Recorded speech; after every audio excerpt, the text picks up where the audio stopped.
IAS പരിശീലന രംഗത്ത് ഉദ്യോഗാർത്ഥികൾക്ക് മികച്ച അവസരമൊരുക്കി അമൃത IAS അക്കാദമി. കേരളത്തിൽ എല്ലാ ജില്ലകളിൽ നിന്നും ഒരാൾക്ക് സൗജന്യ IAS പരിശീലനം നൽകുന്ന എയിം 14 പദ്ധതിയുടെ ഭാഗമായുള്ള അക്കാദമി പ്രവേശന പരീക്ഷ എല്ലാ ജില്ലകളിലെയും അമൃത വിദ്യാലയങ്ങളിൽ നടന്നു.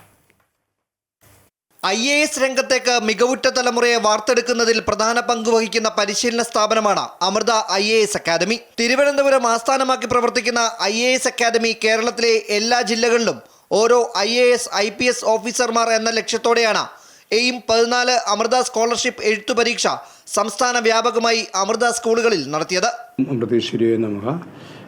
2016 മാതാമൃതാനന്ദമയി ദേവിയുടെ അനുഗ്രഹാശിസ്സുകളോട് തുടങ്ങിയ സ്ഥാപനമാണ് അമൃത IAS അക്കാദമി.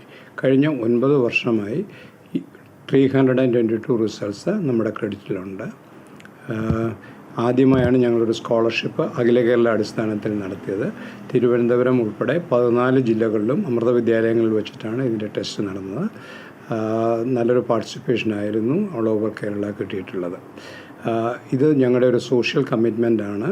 മാതാമൃതാനന്ദമയി ദേവിയുടെ നിർദ്ദേശപ്രകാരമാണ് പ്രാപ്തരായ എല്ലാ കുട്ടികളിലേക്കും സിവിൽ സർവീസ് പഠനം എത്തിക്കാൻ വേണ്ടി ചെയ്യുന്നതിൻ്റെ ഭാഗമായിട്ടാണ് ഈ ഒരു സ്കോളർഷിപ്പ് ടെസ്റ്റ് നടത്തിയത്. എഴുത്തു പരീക്ഷയിൽ ഓരോ ജില്ലയിലും ഉന്നത വിജയം നേടുന്ന ഒരു വിദ്യാർത്ഥിക്ക് അമൃത IAS അക്കാദമിയിൽ പ്രിലിംസ് കം മെയിൻസ് പരിശീലനം സൗജന്യമായിരിക്കും. എല്ലാ ജില്ലകളിലും ഈവൻ ദോ മഴയായിരുന്നെങ്കിലും വളരെ നല്ല പാർട്ടിസിപ്പേഷനാണ് ഉണ്ടായിട്ടുള്ളത്.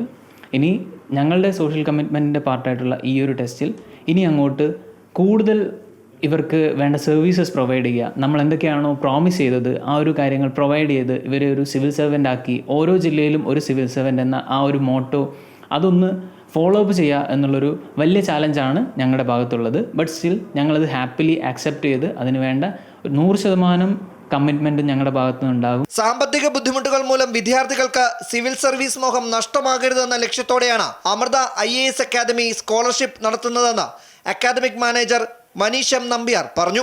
ഒരു ഫിനാൻഷ്യൽ ബുദ്ധിമുട്ട് മൂലം ആരും തന്നെ ഒരു സിവിൽ സർവൻ്റ് ആകാനുള്ള ആഗ്രഹം അത് അവരുടെ മനസ്സിൽ മങ്ങിപ്പോരുത്. അപ്പോൾ അവരുടെ ഉള്ളിലുള്ള ആഗ്രഹത്തിന് തീ കൊളുത്താനും അതുപോലെ തന്നെ ഭാവിയിൽ ഒരു IAS IPS അല്ലെങ്കിൽ IFS ഓഫീസറെ ക്രിയേറ്റ് ചെയ്യാനും അമൃത IAS അക്കാദമി മുന്നോട്ട് വെച്ചിരിക്കുന്ന ഒരു പ്രോഗ്രാമാണ് ഇന്നിപ്പോൾ ഇവിടെ നടക്കുന്ന സ്കോളർഷിപ്പ് എക്സാമിനേഷൻ. സ്കോളർഷിപ്പ് പരീക്ഷയിലെ ചോദ്യങ്ങൾ UPSC പരീക്ഷകൾ പോലെ മത്സര പരീക്ഷകൾക്ക് പരിശീലനം നൽകുന്നതാണെന്ന് വിദ്യാർത്ഥികളും പറയുന്നു. It was really a wonderful experience. Like civil സർവീസിനെയൊക്കെ നോക്കിക്കാണുന്ന കുട്ടികൾക്ക് വളരെ നല്ലൊരു ഓപ്പർച്യൂണിറ്റി ആയിരുന്നു ഇത്. എനിക്ക് പേഴ്സണലി റീസണിങ് സെക്ഷൻ കുറച്ച് ഡിഫിക്കൽട്ടായി തോന്നി. ബാക്കി സെഷൻസൊക്കെ I think I had done well. So ഈ UPSC മുന്നിൽ കാണുന്ന കുട്ടികൾക്ക് വളരെ നല്ലൊരു അവസരമാണ്. എങ്ങനെ ക്വസ്റ്റ്യൻസിനെ അപ്രോച്ച് ചെയ്യാം അതിൻ്റെ ഒരു സാമ്പിൾ എന്ന് വേണമെങ്കിൽ പറയാം. ശരിക്കും നല്ല കാര്യമാണ്. കാരണം കുറേ കുട്ടികൾക്ക് ഇങ്ങനെ ഒരു ഓപ്പർച്യൂണിറ്റീന് വേണ്ടി കാത്തിക്കണവരുണ്ടാവും. അപ്പോൾ ഇത് നല്ല ബ്രില്യൻ്റ് ആയിട്ടുള്ളവർ കുറച്ച് മീൻസ് എന്താ പറയുക എക്കണോമിക്കലി കുറച്ചും കൂടി തായി നിൽക്കണവർ എന്നാലും നല്ല ആഗ്രഹമുള്ളവരും ഉണ്ടാവും. അപ്പോൾ ഒരിക്കലും ഈ സ്കോളർഷിപ്പ് എക്സാം കുറച്ചും കൂടി നല്ല കാര്യം തന്നെയാണ്. ഫോണിനകത്ത് കണ്ടപ്പം ഇത് എഴുതണമെന്ന് തോന്നി, അതുകൊണ്ട് ട്രൈ ചെയ്യാമെന്ന് വെച്ച് വന്ന്. ഇതിനു മുമ്പ് ഞാൻ NDAയുടെ എക്സാമൊക്കെ എഴുതുന്നുണ്ട്, അങ്ങനെ അതിൻ്റെ കോച്ചിങ്ങിനെല്ലാം പോകുന്നുണ്ട്. അതുപോലെ ഇതും ഒന്ന് ട്രൈ ചെയ്ത് നോക്കിയതാണ്. പിന്നെ എൻ്റെ ഇക്കാമാർ തന്നെ പഠിക്കുന്ന അമൃതയുടെ തന്നെ IT കോളേജിലാണ് പഠിക്കുന്നത്. പിന്നെ അതിനെക്കുറിച്ച് നല്ല അഭിപ്രായം തന്നെയാണ്. അപ്പോൾ അവർ പഠിച്ചിറങ്ങാൻ പോകുന്നത്. രാഷ്ട്രപ്രതിബദ്ധതയോടെ സാമ്പത്തികമായി പിന്നോക്കം നിൽക്കുന്ന അർഹരായ വിദ്യാർത്ഥികളെ കണ്ടെത്തി പരിശീലനം നൽകുന്നതിനാണ് അമൃത എയിം 14 പദ്ധതി ആവിഷ്കരിച്ചിരിക്കുന്നത്. അമൃത ന്യൂസ്, തിരുവനന്തപുരം.